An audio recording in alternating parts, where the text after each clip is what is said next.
Hello, everyone, and welcome to our latest update on the new round of stimulus that has passed Congress. As usual, I'll be watching the Q&A throughout this portion, and we'll reserve some time at the end for questions. But feel free to type them in there if you have any. I am joined once again by the two Justins. Justin Grainer, the Vice President of Public Policy with the Chamber, and Justin Furrow with Chambliss Bahner Stophel, who is the Chair of the Public Policy Committee at the Chamber. Welcome, guys. Thank you. Thanks for having us. It's been a wild year, I guess, is really the only way to say it. So why don't we start off with you, Justin Grainer, and go from there. Sure. Well, thank you for having me, Jeremy, and I want to thank Justin Furrow for joining us as well. If he isn't already tired of me, we had a Public Policy Committee meeting this morning, so it's getting a lot of never too much, Justin. But yeah, so we did one of these. It feels like a long time ago, and we all thought there would be another package that we would be talking about in May, and then in August, and then by Labor Day, and then Election Day, and now here we are. It came together kind of at the last minute post-election. We got a $906 billion COVID relief package that was added on to the broader government, the government spending bill that they rolled into one big omnibus bill. So December 27th, the package passed, and we are in a new phase where a lot of the funding and the programs that came out of that deal are now being implemented. What we got in the deal sort of at the top level, $600 stimulus payments, which many people should have already received. So if you haven't checked your bank account yet, jump online to the IRS's website. They'll tell you where your payment is. They did extend unemployment benefits through the end of March and added a $300 additional benefit. So it's down from the $600 that was in the original CARES Act, but they did extend that out. There's $325 billion in small business relief. A lot of that we'll get into here in just a second. They did include more organizations that now qualify for the Paycheck Protection Program, like 501c6s, which chambers of commerce are, which we were very excited to see. They did add a pot of money for entertainment venues that have been uniquely hit by this pandemic and extenuated shutdowns. So there is a pot of money there that is a grant program. So they are not, Paycheck Protection loans where you have to do certain things to meet the requirements and then pay them back. These are straight grants. Obviously, there are funds for childcare, vaccines, schools to help get kids back in the classroom. To the tune of about $906 billion. That was December 27th.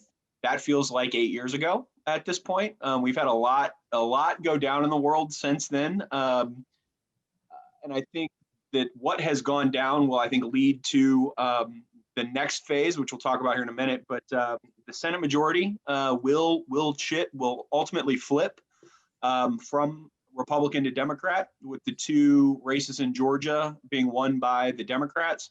So the Senate breakdown will be 50-50 with the Vice President-elect Harris being able to break a tie-breaking vote. So that will change the calculus a lot going forward to some extent. The biggest impact I think it will have outside of what we just got is there will be a new package at some point. President-elect Biden did lay out some priorities last night in roughly a $2 trillion package that he'd like to see.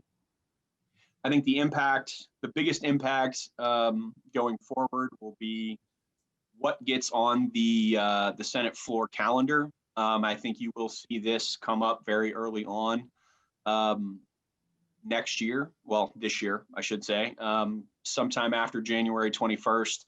The Senate will be busy, obviously, with a new impeachment trial and confirming the president-elect's cabinet, which will be top priority, and then they'll get into Joe Biden's economic package, it looks like. So top lines, that's kind of where we are and where we've been and where we're headed.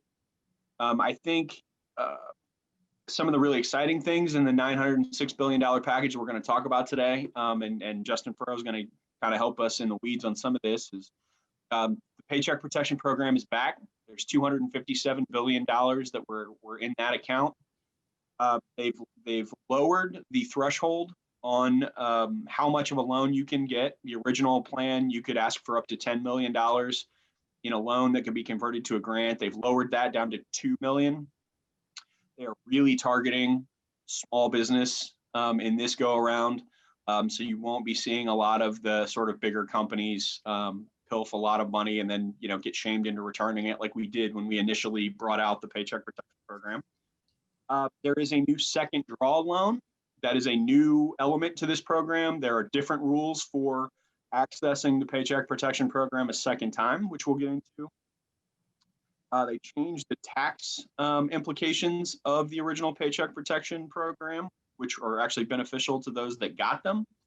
And they greatly expanded the employee retention tax credit. So starting there, Justin, I'll kick it to you. Can you talk about sort of where the Paycheck Protection Program is at? What are the new changes and wrinkles that you've seen for our member businesses that are either interested in their first one or possibly eligible for a second?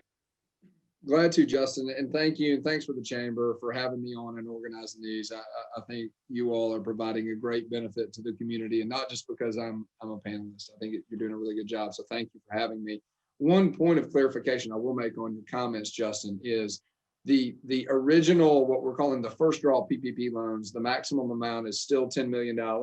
So if you didn't get an original PPP loan when they first opened back in April of 2020, you can still get up to a $10 million loan. It's 2.5 times average monthly payroll, up to a cap of $10 million. The $2 million cap is for the second draw PPP loans, which I'll address at the kind of end of my comments.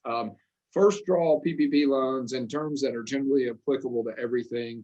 We remember from eons ago when we first did this PPP presentation that if you spent your PPP loan on payroll cost, mortgage interest, and utilities and rent, it could be fully forgiven. Those were the 4 major categories of expenses. There's a lot of devil in those details as to what is encompassed by those terms, but those are 4 broad categories. 4 more categories were added to permissible uses of PPP loans. Those are operational expenditures, including software or cloud computing services that facilitate business operations, product delivery, payroll, HR, sales, accounting and tracking of supplies and inventory. Property damage costs that's related to vandalism or looting that occurred during the public disturbances last year. Supplier costs, and this was, I found interesting, expenditures for the supply of goods that are necessary to the borrower's operations. That is very, very all-encompassing. I would expect them to flesh the contours of that out via FAQs or additional guidance as they did with the original Paycheck Protection Program. To take advantage of that, the contract for those goods had to be in place before the beginning of the loan covered period, which we'll talk about in a moment, or if the goods were perishable at any time during the covered period. The 4th category of additional permissible expenditures is worker protection expenditures. Think PPE, think sneeze guards, think physical barriers, ventilation system, drive-through windows, and the like. Basically, business adaptation expenses to respond to guidance issued by HHS, CDC, OSHA, or some other governmental authority. Those are the 4 major categories of additional expenses that you can use your PPP loan for and receive forgiveness. I mentioned a moment ago the covered period. The covered period originally was the 8-week period beginning on loan disbursement and ending 56 days later. That was the period in which you had to use your loan proceeds in order to receive forgiveness. In June of 2020, via the PPP Flexibility Act, you then had a 24-week covered period, again, beginning on the date of loan disbursement and ending 24 weeks later. 7 times 24 is a number that's far too big for me, so we'll just go with 24 weeks. What the stimulus bill did is it didn't take that dichotomy of 8 and 24. it said that your covered period is any time between 8 and 24 weeks as chosen by the borrower. This was in response to a situation that you had with the original PPP program, where you had people that said, I can't use my loan in 8 weeks. It's going to take me 12, 13, or 14, but then I got to wait until 24 weeks to get forgiveness. There was a little sentence in some of the guidance that said you could apply for forgiveness early, but Treasury and the SBA never fleshed out what that really looked like. And so I think a lot of people didn't take advantage of it.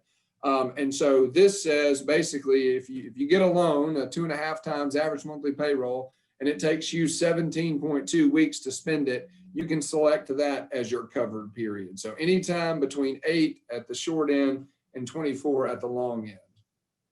A big development in terms of loan forgiveness is the stimulus bill provided a simplified process for forgiveness of PPP loans, $150,000 or under. Those of you who have PPP loans who are trying to go through that forgiveness process have probably realized that it can be at times onerous with the documentation that you need and the information that you have to provide depending on your circumstances. For $150,000 or less, now we just basically have a one-page certification, so it should make that process a lot easier. You also remember, in terms of loan forgiveness, your idle advance of up to $10,000 was deducted from forgiveness. The stimulus did away with that, and so idle advances are no longer deducted.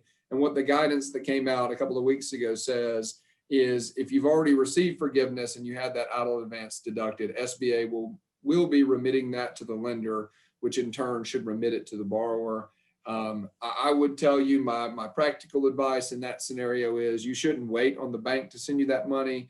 You should probably be a little bit more of a squeaky wheel and remind them that you had an idle advance that was deducted from your forgiveness amount if you're in the fortunate group of borrowers that have received forgiveness, which just incidentally, SBA released a report the other day, and I believe they have received 1.3 million forgiveness applications out of the 5.2 million loans that were originally processed, and they've forgiven over $1 billion, I believe, or sorry, they've forgiven over $100 billion so far.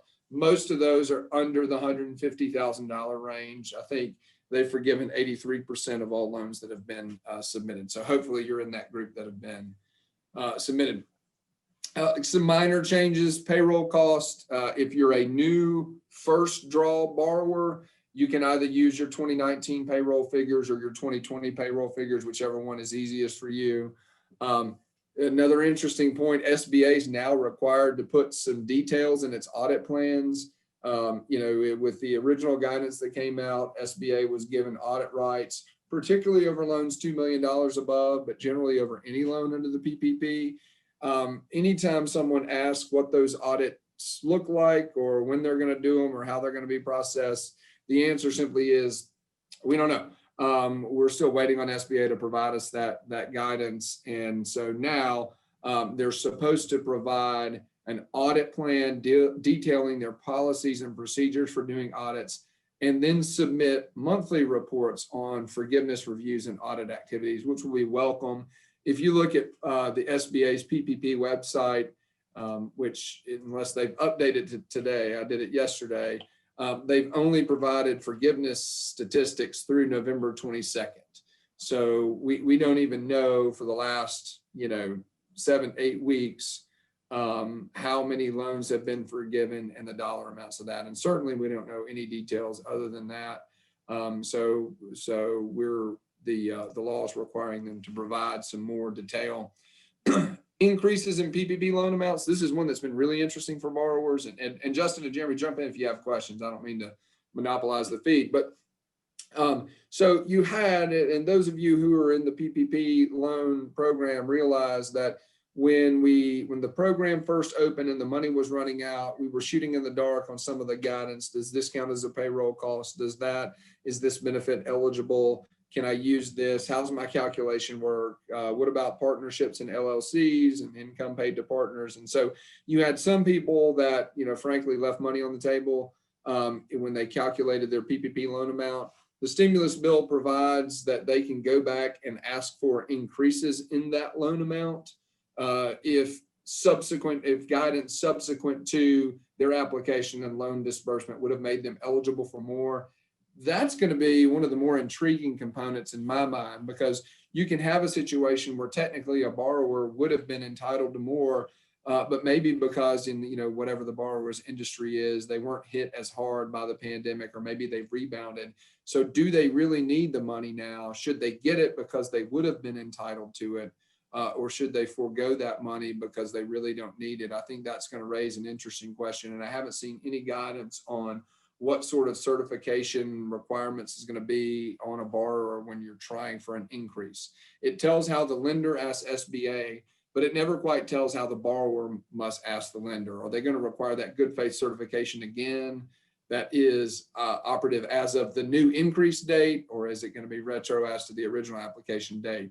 I think you're going to have a lot of questions around that. So those are, and I don't think we said this at the outset, but I'll say it now. If you have questions, please type them in the question and answer or the chat thread. Justin and I will do our best to answer them on a real-time live basis, unless they're really hard, in which case we'll have to look up the answer and tell you later. But please type those questions in and we'll try to get to them as we're going along. I think we're going to save some time at the end for question and answer as well, but feel free to just go ahead and do it now. So let's jump into the second draw loan. Go ahead. Okay, that's where I was going. That's where you were heading. Perfect. So yeah, second draw loans. All of that information was applicable to the first PPP loan and to what is being called as referred to as the second draw loan. So they realized there was some money in the PPP program that hadn't been used. And so they wanted to make really hard hit businesses eligible for an additional amount of PPP money. So for those who had already received a first draw PPP loan and are using or will use the full amount of that first loan, if you employ 300 people or less. So remember, the original criteria was 500 people or fewer. Absent you have some affiliation rules, you have some industries, think restaurants, that were exempt from those, but by and large, the original criteria was 500. For the second draw loans, it's 300 people. Certain news organizations with more than one location are exempt from that. For those people, so I have a PPP loan, I have or will use it, I have 300 or fewer people, or I'm in one of these special categories. If I experienced a 25% or more reduction quarter over quarter, 2019 compared to 2020, then I'm eligible for a second draw PPP loan. You can either do a quarter over quarter comparison, or if you're down 25% or more for the entire year, you can do a year over year comparison. As Justin mentioned, the cap on those loans is $2 million this time. The typical calculation is, once again, 2.5 times the average monthly payroll. Although I do believe with certain industries, they're able to go up to 3.5 times. I'm thinking restaurants and other venues like that. The eligibility rules and definitions and the things that I just mentioned with respect to the first draw PPP loans are still applicable to these second draws, but it allows, just as the name would imply, a second bite at the apple. And one of the main things that I didn't say with first draw and second draw. So first draw PPP loans, the application window closed August 8th. By virtue of the stimulus bill, it reopened, and the application window is going to be open through March 31st, 2021. Same for second draw loans. The application window is open through March 31st, 2021, asterisk, or until the money runs out. Remember, the money ran out before first go round when there was a run on the system. I don't know that there's going to be that same run on the system this time. Just kind of from my own anecdotal evidence, I'm not seeing a lot of people rush out to try to get the second draw PPP loans. I think they're a little bit uncertain as to what sort of need is it enough to be able to say I was down 25%, or do I have to, as I'm making that good faith certification that I made in the outset, do I have to say more? So there's a bit of uncertainty there, but yeah, those are open. I believe they opened this week, and they'll be open through March 31st, 2021. Justin. Oh yeah. Sorry, I was just going to ask, do you have any idea when there will be some clearer guidance around what's expected when applying for those, or any of the other money that's being made available? So no, is the short answer. I think the change in administration may complicate that process. You know, for all the faults that they have, SBA and Treasury, I believe, did a really good job of trying to pump out guidance throughout 2020. I know that we tend to be myopically focused on the issues that are near and dear to our business or to our clients or constituents. But if you really look at what they did, I think they issued 17 interim final rules throughout 2020, and they tried, and a number of FAQs. So they tried to respond to the questions that borrowers and others had. I think with a change in administration, with a new SBA head being proposed and have to go through the confirmation process, and that I think it will probably slow down the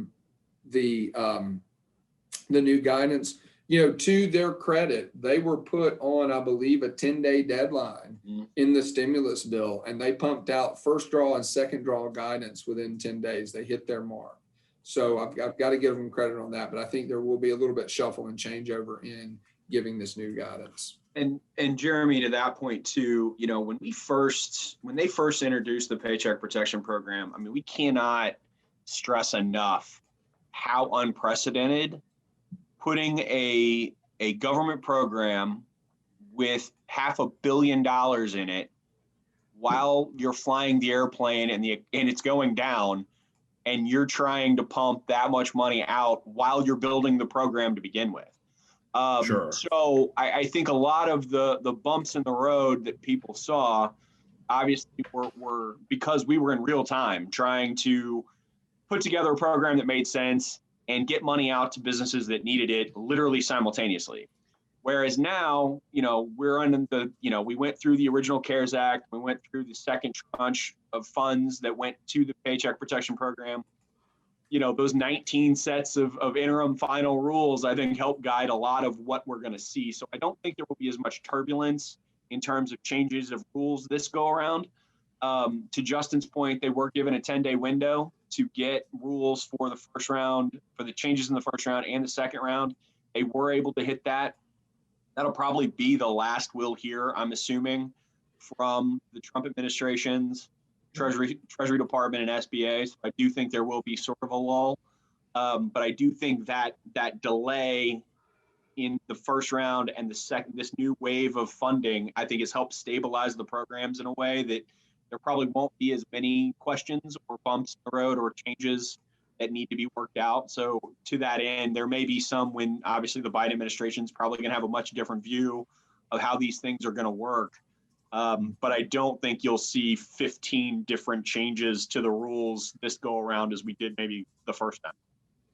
That's right. I agree with that, Justin. And I mean, if you look at it, you know, for all its faults, the PPP program was a pretty bipartisan program. I know that Marco Rubio was one of the major sponsors and kind of spearheaded the drafting effort, but it was a pretty bipartisan program. So I'm hopeful that, you know, considering all the faith that people put in this program and went out and got loans and are trying to use them consistent with the guidance, that we won't have wholesale change or hindsight justification or analysis by the Biden administration. I think you're right on that. And one little nerdy lawyer point I'll put down, you know, in the first PPP guidance or the guidance on the first draw PPP loans they put out, what they did us a favor and they took all of their prior guidance and combined it into one document and then updated it for the stimulus bill.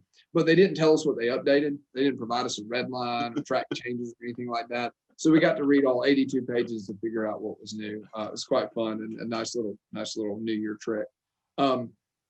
You know, and if there are any questions on PPP, we can keep going on this. One thing I did want to mention about the stimulus bill that I think also affects our membership, and I've gotten a lot of questions on it, I think there's confusion, is paid leave for employees, paid employee leave. I don't want everyone to think I'm a one-trick PPP pony, so I'm going to talk about something else. So you all remember, I think one of the first ones of these that we did was on the Families First Coronavirus Response Act back in mid-March of 2020, the FFCRA. That was the law that required employers to provide paid sick leave and paid FMLA for COVID-related conditions. And they were specified in there, but I'll call them COVID-related conditions. That law by its terms expired on 12/31/2020. And there was a lot of talk and a lot of belief among many commentators, me included, that that law or the leave mandates in that law would get extended via an additional stimulus. They didn't. So although the law applies to employers with 500 or fewer employees, as of 1/1/2021, there is no requirement to provide paid leave for COVID-related conditions. That law is now, quote, off the books. The mandate is gone. But here's what the stimulus bill did do. You all will remember that the paid leave was basically free to employers. What they were able to do is provide the paid leave to employees and then to take a credit on their payroll tax obligation, up to and including a refund situation, depending on how much paid leave they provide. So in other words, if I pay Justin Graynard $1 of paid leave and I owe $2 in payroll taxes, I subtract $1 and therefore I only owe $1, right? So it was a cost neutral to employers. That ended on 12/31, but they continued the tax credits. And what they said is employers can continue providing that leave as though the FFCRA still applies and can still receive the tax credit for it through March 31st of 2020.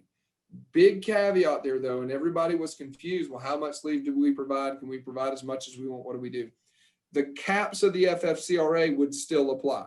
So if I'm someone that has already exhausted my 80 hours of paid sick leave, even if my employer wants to voluntarily provide it, the employer wouldn't get the tax credit for it. So for you employers out there, you can voluntarily provide all the paid leave that you want, but you'll only get the tax credit up to the degree that that leave hasn't been exhausted. It's a bit of a nuanced concept and it's a bit confusing.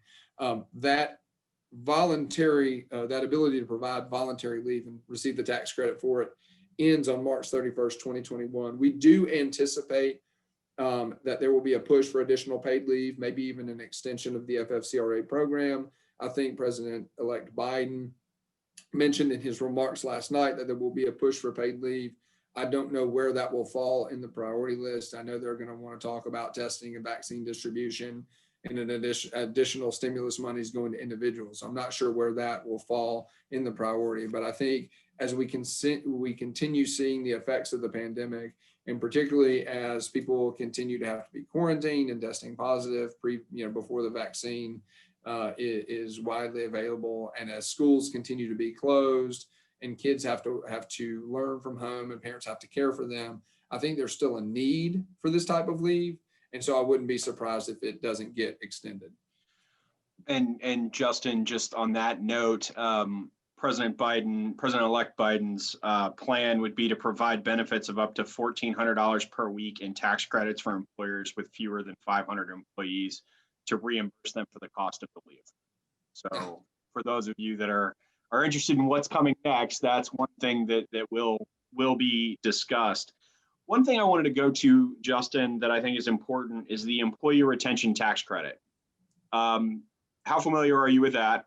And I know there were some changes there that will actually really benefit the businesses that are planning on taking advantage of that. Yeah, Justin, that hasn't been one that I've focused on as much, right? Because I think, a lot of the people that I was looking at are really involved in the PPP program, as well as the ability to defer payroll taxes. I do know that you had certain employee tax credits that were available under the CARES Act. I think it was like 50% up to $10,000 in qualified wages per quarter. It's my understanding that the stimulus bill increased that 50% cap to 70%, maximum credit of $7,000 per employee per quarter, whereas it was $5,000. First 2 quarters of 2021, that makes it $14,000. And I know that even if you got those credits back in 2020, you can still get them now. So, those are retention credits for individuals who have continued to maintain their employees, to increase pay, to pay bonuses and the like. So that's what I know about employee retention credits. Good deal. So again, that's kind of where we are with the areas that I think are most important to our members. Again, like I said, we've got a change in administration coming on Wednesday at 12:01. p.m. So tune in to that. And as President Biden sort of gets his sea legs, again, I think this will be a topic of conversation that we will be having throughout 2021 as well. As you know, we continue to fight the pandemic, we continue to push vaccines out and start to get the economy back to where it was sort of pre-pandemic. But I do think you're going to see a lot more opportunities to have conversations like this as this remains a priority for the incoming administration and a new Senate majority. So I guess what you're telling our attendees is they can look forward to more Justin and Justin in 2021. Everybody will be excited about that. Absolutely. We will definitely be having some more of these conversations. One last question for you guys before we break up here, unless I see another one come through. So it sounds to me, based on the discussions we've had here, if you can go ahead and begin applying for some of this now, if you think you're eligible, and you would advise people to go ahead and do that if they're eligible and think they need it, rather than trying to wait and see what happens with a new administration, more guidance, etc. Yeah. I mean, at this point, like I said, those that have a relationship with your banking institution, you should be having those conversations right now. Yep. Again, we went through the Paycheck Protection Program funding the first time and blew through it really fast. Then they added more funds and there were funds left on the table. I think that was a lot to do with the confusion about what would become a grant versus a loan. And I know there is some focus on getting them into community lending institutions, sort of smaller banks, to really sort of push the money further down the economy to help the businesses that really need it, that maybe weren't eligible in that first run or didn't know how to work the process, whereas some of the bigger, conglomerate companies knew how to sort of get these things done. So there's a real focus on that this go around as well. But if you think you're interested or you think you're eligible for a first loan if you didn't get one initially, or a second loan if you meet the new qualifications of having lost 25% of your revenue in any quarter, et cetera, have these conversations now. While I do think the Paycheck Protection Program is going to be the hallmark of Congress going forward, when the money runs out, the money runs out. And until Congress reappropriates funds to it, it could be too late. So if you think you're interested, start having these conversations now. Talk to your lending institution, your bank, and get the information. Start getting the information together now. Banks have gone through this once too, so that process is easier on their end as well. I know a lot of it was, well, I turned my paperwork in and it didn't get processed in time. Well, they were getting slammed with trying to figure out how to do this loan process, how they were going to get their money back as well as part of the grant loan, and then trying to just sheer volume shove it through the system. That should not be as much of a problem this time. And so, yeah, if you are interested and think you're eligible, I would say get on it, as soon as possible. Yeah, and to your point, Justin, I mean, in terms of trying to push the money downstream, the first couple of days that the applications were reopened, the portal was reopened, they limited access to those kind of community banking institutions and smaller lenders. So they try to push that money to where it's really needed. Yes. We did have a question come through. Do we know who those local lenders are at this point? Is there a list of that somewhere? I think there is a list. I'm not exactly sure where it is, Justin Granite. You may know that, but my understanding is most of, if not, the larger and even mid-size and smaller local lending institutions are participants in the program. But you may be able to speak to that better. Yeah, I believe SBA does have a running list. We'll just have to track it down, but I'm pretty sure a vast majority of the lending institutions in Chattanooga are participating.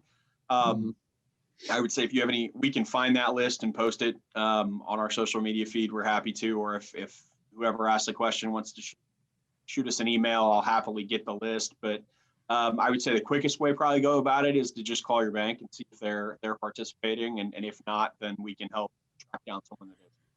Because typically, if your bank's not participating, the bankers talk and they'll know who is participating. Right.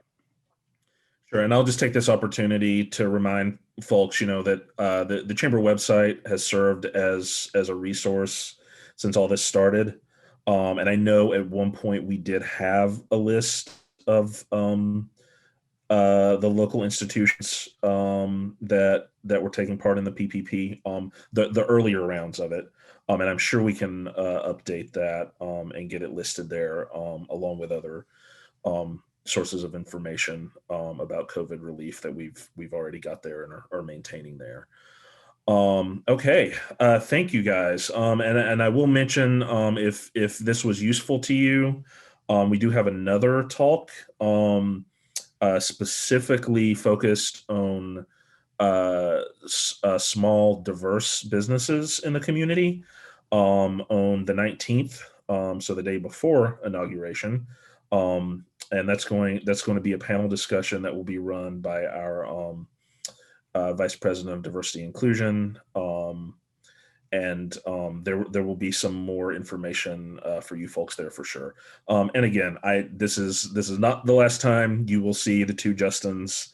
I have a feeling we're going to be doing these more frequently as things ramp up over the next few weeks. And real quick, Jeremy, I would also just like to note that if you're interested in getting these sort of in real time, the public policy wing of the chamber does a 4-day-a-week public policy update. So if you're interested, shoot me or someone at the team an email asking to get added to that list, and I'll happily add you. And again, this is sort of that venue where, as these things change, we sort of try to get that information out in real time, and then follow it up with events like this. So if you want to get on that list, please let somebody know at the chamber, and we'll happily get you added. Okay. Thank you guys so much. I really appreciate it. I think this is, as you have both said, vital information for our members. And I appreciate you helping us get it out there. Absolutely. Thank you, Justin. Thank you, Jeremy. And thanks to the chamber. Thanks, guys.